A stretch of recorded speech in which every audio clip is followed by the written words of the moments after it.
reality is, I'm an idiot. Like, and I'm not being flip about it. Like, I don't understand very complicated things.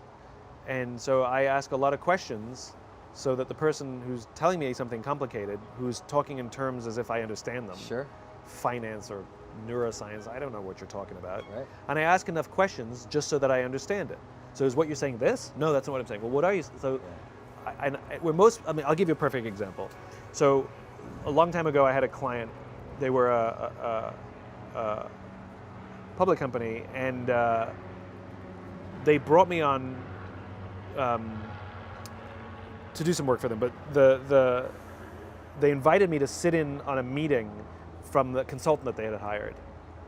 And so all the C-level executives and me, and this consultant was giving a presentation about something or other. This is your marketing. This is when I had my little marketing company, and all the C-level executives sitting there nodding and taking notes on the PowerPoint that they had printed up in front of them, and I had it as well, and I didn't understand a frickin' word of it.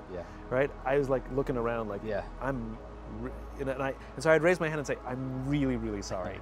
I know I'm the only person in this room without an MBA, but this doesn't make sense. Like, you say A plus B equals C, but based on your logic, A plus B equals D. Can you just say it again, please? I'm really sorry to slow the meeting down, everybody." You know, and you could see the consultant getting frustrated with me and would try and explain it again. I said, "I'm so sorry."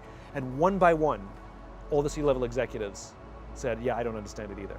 Now, if the idiot hadn't spoken up and said, "I don't understand," they all would have nodded their heads for fear of looking stupid because they didn't understand. And they would have paid a lot of money for a document they didn't understand, and they would never have used it and would have sat on a shelf. And it's because I'm okay being the idiot. Like, that's why I'm not being flip. I'm okay everybody in the room going, "Oh," because I have to ask questions until I understand it. But the reality is once I can get to the point where I understand it, I can get it so simple that I understand it, and I can say it in simple terms. That means other people understand it too. So there's a lot of value being